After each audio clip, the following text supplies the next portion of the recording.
आप अपनी बात जारी रखिए। मैं संदीप जी ये कह रहा था कि किसानों का एमएसपी हर साल बढ़ता है 3%, नॉर्मल इन्फ्लेशन है 6%, उसकी इनपुट कॉस्ट बढ़ती है 15%।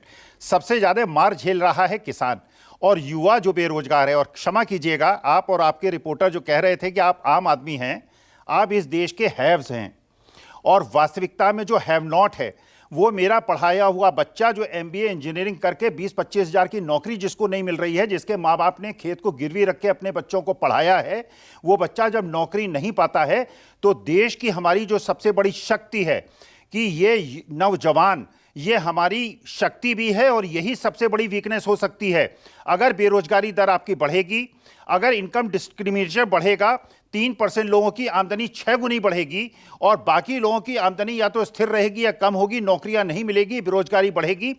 जो होना चाहिए वास्तविकता में इनकम टैक्स बढ़ना चाहिए। सब लोग कहेंगे, मेरी बात से बुरा मानेंगे, इनकम टैक्स बढ़ना चाहिए।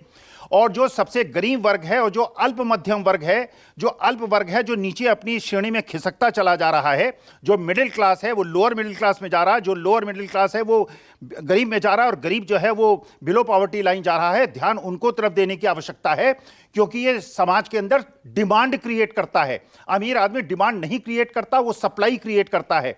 और देश की सबसे बड़ी शक्ति जो है वो कंजम्पशन है। और अगर परचेजिंग पावर गरीब आदमी के पास नहीं होगी तो देश की इंडस्ट्री भी प्रॉस्पर नहीं कर सकती।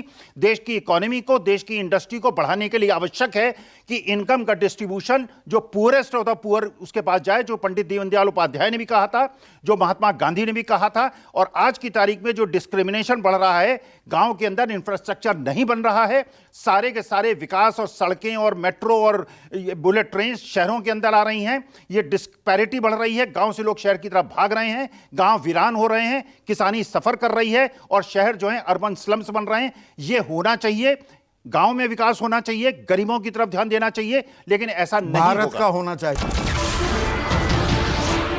नमस्कार, मैं हूं मानक गुप्ता।